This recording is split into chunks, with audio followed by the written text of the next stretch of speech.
काय सांगाल भाऊ? पिंपरी चिंचवड महानगरपालिकेच्या सार्वत्रिक निवडणुकीला आपण प्रभाग क्रमांक 16 म्हणून निवडणुकीला समोर जात आहात. काय नेमकं आपले प्रश्न असणार आहेत आणि कशा संदर्भात आपण निवडणूक लढायला समोर जात आहे? नमस्कार, मी दीपक मधुकर बोंडवे, प्रभाग क्रमांक 16 मधून भारतीय जनता पार्टी मधनं निवडणूक लढण्यास इच्छुक आहे. तर प्रभाग क्रमांक 16 हा पिंपरी चिंचवडमध्ये सर्वात मोठा मतदारसंघ आहे आणि जवळजवळ 75,000 मतदारसंख्या ही प्रभाग क्रमांक 16ची आहे. आणि हा प्रभाग साईनगर मामुर्डी त्यामध्ये किवळे, विकासनगर, रावेत, बोंडवे कॉर्नर आणि गुरुद्वार हा एवढा मोठा प्रभाग आहे. या प्रभागामध्ये रस्त्याच्या समस्या आहेत, कचऱ्याच्या आहेत, तसेच पाण्याच्याही समस्या आहे. आणि कोणतेही आरक्षण प्रभाग क्रमांक 16 मध्ये डेव्हलप नाहीये. म्हणजे प्लेग्राऊंड असेल, गार्डन असेल किंवा दवाखाना असेल, अग्निशामक स्टेशन असेल, या असं कोणत्याही आरक्षण विकसित न झाल्यामुळे मोठ्या प्रमाणात येणाऱ्या काळात एवढ्या मोठ्या लोकसंख्येला समस्येला तोंड द्यावं लागते. त्यामुळं माझं पहिलं ध्येय असेल की आपल्या प्रभागामध्ये प्लेग्राऊंड असेल, गार्डन, दवाखाना आणि ज्या शाळेचे आरक्षण आहे त्या सरकारी शाळेचे आरक्षण आहे ते डेव्हलपमेंट झाले पाहिजे. आणि रस्त्याचं जाळं जे काही अपूर्ण रस्ते आहेत ते पूर्ण करायचे आणि पाण्याचं नियोजन एक करायचे. कारण पाण्याची समस्या ही रावेत, किवळे, मामुर्डी भाग हा मोठ्या प्रमाणात डेव्हलपमेंट होत असताना इथं पाण्याची समस्या मोठ्या प्रमाणात जाणवत आहे.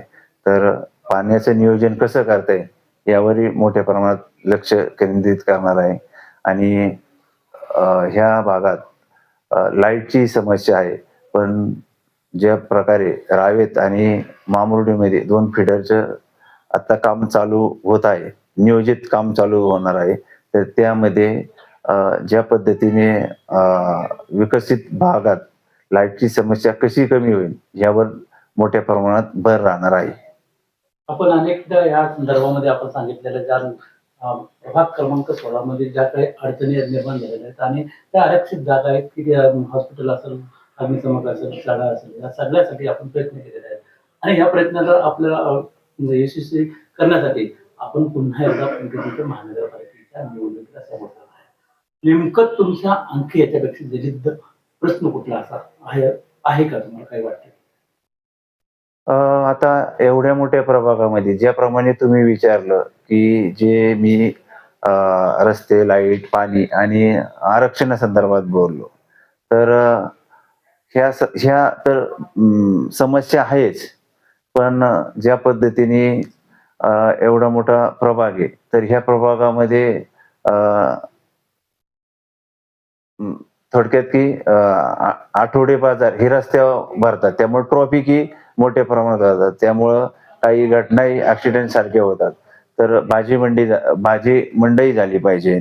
आणि ज्या पद्धतीने इथे आयटीशियन्स मोठ्या प्रमाणात आहे रावेत, किवळे, मामुर्डी ह्या भागात, तर त्यांच्यासाठी पण ज्या काही सुविधा असतील आणि प्रभागाच्या एक चांगल्या विकासासाठी जेवढे प्रयत्न करता येईल तेवढे मी करणार आहे. आपल्या प्रभागामध्ये मोठ्या प्रमाणात महिलांच्या सुरक्षेचा संदर्भ मोठा विषय समोर येत आहे. त्याचबरोबर गुंडगिरीचा प्रकार जास्त मोठ्या प्रमाणात आहे. राजकीय गुन्हेगारी कुठेतरी त्यांना अभय देऊन या ठिकाणी दहशत वाजवण्याचा प्रयत्न करतात. त्यासाठी आपण काय प्रयत्न करणार आहोत? ज्याप्रमाणे पूर्वी देव रोड पोलीस स्टेशन हे एकच होतं, म्हणजे रावेत, किवळे, मामुर्डी भागात. तर आता किवळ्याचा अर्धा भाग आणि मामुर्डीचा भाग, म्हणजे इतरही देव रोड पोलीस स्टेशन मध्ये हे 2 भाग आहे. बाकीचे देव रोड किंवा जे आहे मला त्याबद्दल नाही बोलायचं, की अर्धा किवळ्याचा भाग आणि साईनगर मामुर्डी हा देव रोड पोलीस स्टेशन मध्ये येतो आणि अर्धा किवळ्याचा भाग आणि रावेत हा भाग रावेत पोलीस स्टेशनला येतो. तर ज्याप्रमाणे आता रावेत पोलीस स्टेशन झालेले आहे, तर तिथे अपुरी जागा आहे. तर मी मध्यंतरी की रावेत पोलीस स्टेशनला जागा मिळावी आणि एक नियोजित चांगली इमारत बांधण्यात यावी याच्यासाठी मी आयुक्त यांना पत्र दिले होते आणि मीडिया मार्फतही ह्या गोष्टीचा मी प्रसार केला होता. तर ज्या पद्धतीने आता नवीन जर पोलीस स्टेशन झालं तर जे थोड्या प्रमाणात राजकीय पुढाऱ्यांच्या याच्यातनं जे दहशत किंवा हे तर ती कमी होईल आणि एक आमच्यासारखे सुशिक्षित किंवा भारतीय जनता पार्टीला मानणारे अ, नगरसेवक झाले तर ह्या गोष्टी आम्ही मुळासकट अ, थांबवण्याचा प्रयत्न करणार आहोत.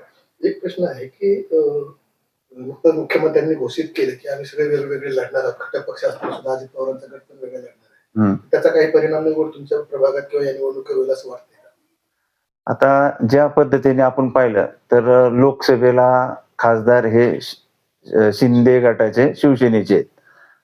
स्थानिक आमदार शंकरभाऊ जगताप हे भारतीय जनता पार्टीचे आहेत. आणि आपले पालकमंत्री हे राष्ट्रवादी अजितदादा गटाचे.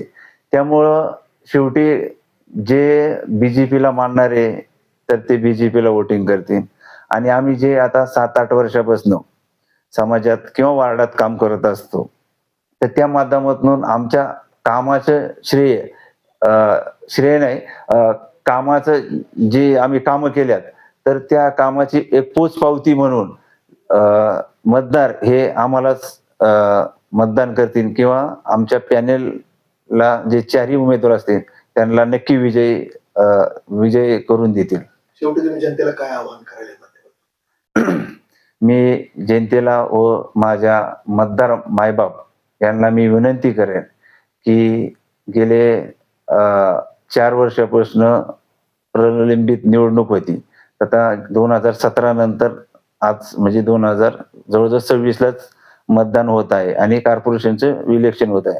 गेल्या 9 वर्षात आम्ही आमचे जे सामाजिक काम करत असताना आम्ही चांगल्या प्रकारे काम केलेलं आहे.